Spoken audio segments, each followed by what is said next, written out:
Alright, November the 20th, 2025. Okay. I've got a Deus 1 version 5.2 currently paired to this elliptical HF coil.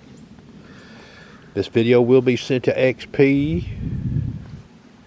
The data in this video may also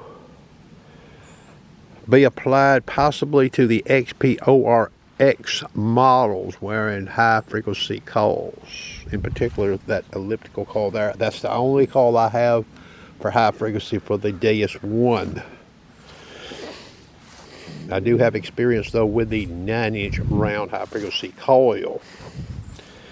So in this video, the only thing you're going to see for detector ops is the Deus 2 run in mono program.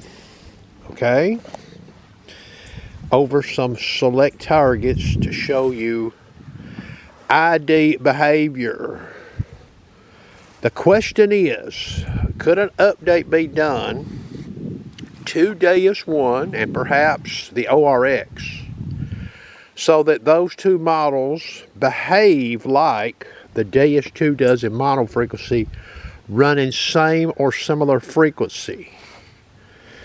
Alright. This machine, like I said, this Deus 1 remote is currently paired, okay?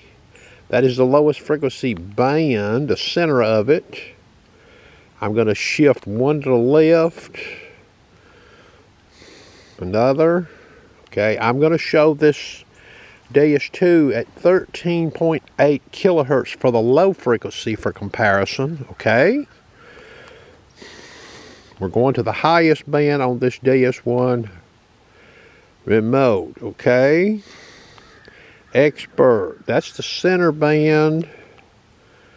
That's the next one up. I will be showing the Deus 2 there at 75.8 kilohertz for comparison. So we will be comparing 13.8 kilohertz using that Deus 2 HF2 coil. 13.8 kilohertz will be compared to 75.8 kilohertz on all of the targets you see swept in this video. Okay? So let me turn this camera off and get set up here. Okay, we're going to get started here. This is Deus 2 version 310 with the HF2 coil. We'll be using 13.8 kilohertz.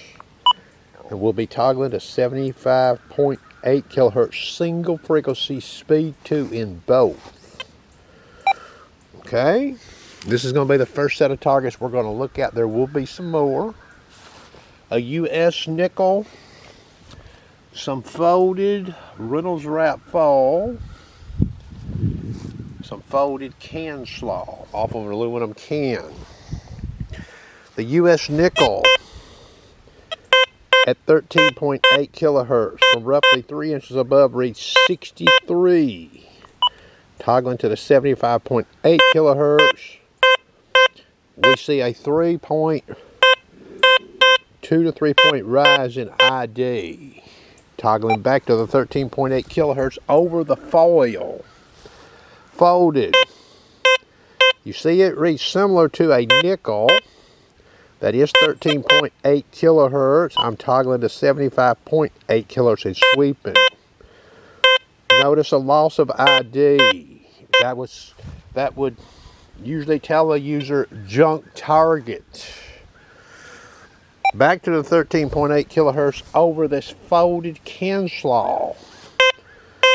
We have 64 in the meter at 13.8 kilohertz, toggling to the 75.8 kilohertz. It reached 162, toggling back to the 13.8 kilohertz. So we had a loss of ID there with higher frequency. That would make a user suspect junk target. I'm going to turn the camera off. We'll set up some more targets here. Okay, next group of targets is some folded can slaw intentionally cut to mimic the ID or very close to that 10 karat gold ring using 13.8 kilohertz. That's what we're currently in. We'll start with the gold ring first. We have 52 in the meter. I'm transitioning to 75.8 kilohertz. You see the rise of ID there. Back to the 13.8 kilohertz. We had a 5-point rise of ID. We're still in 13.8 kilohertz. Now we are over the folded can slaw. You see it reads very close to that go ring over there. That is 13.8 kilohertz. I'm transitioning to 75.8 kilohertz. Notice, no change of ID to speak of. That would suggest that is not a ring enclosure target like that go ring for a user in the wild. I'm going to turn the camera off, set up some more targets. Okay, next group of targets here is a big 14 karat go ring, and there is a ball of foil. We will look at the big go ring first at 13.8 kilohertz. We have 74 for ID, transitioning to the 75.8 kilohertz. We have an 80 ID. We had a 6-point jump. All right. The reason why I suspect is because of that ring enclosure. Okay. Back to the 13.8 kilohertz. We're sweeping this ball of foil here. We have 43, a little bit of a mixed ID, but about a 42, 43 ID at 13.8 kilohertz. I'm transitioning to 75.8 kilohertz.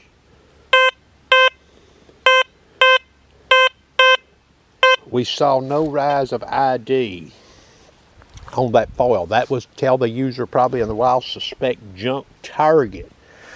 It's not likely a ring-shaped device, non-ferrous.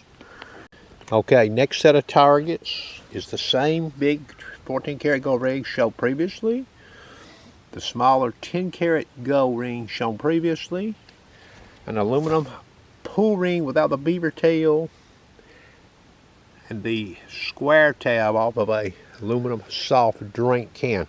These items all have one thing in common. They all have ring holes with enclosures, and they all behave similar on this machine. Unlike can slaw and unlike foil, we're currently in the 13.8 kilohertz band. Here is the big go ring.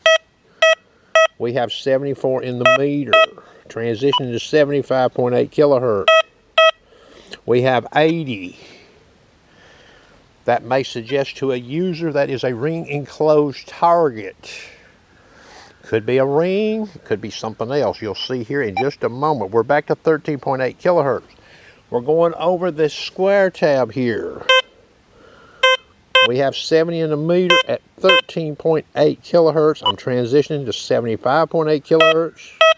We have a 5-point rise of ID. That would suggest a ring enclosed target. 13.8 kilohertz. Now we're over this pull ring without the beaver tail. 13.8 kilohertz. We have 72 for ID, which is go ring range. 75.8 kilohertz. We have an ID increase there. Okay. I'm going to shift this little ring here, the small 10 karat go ring at 13.8 kilohertz. We have 52, transitioning to 75.8. We have a 5-point rise of ID. So that's what the Deus 2 running mono program using the frequency shown in this video does, okay? Using single frequency. This will be the video supplied to XP.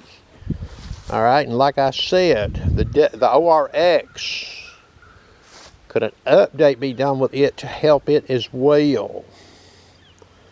Current model, I've not run the ORX JS1, the ID is currently unnormalized.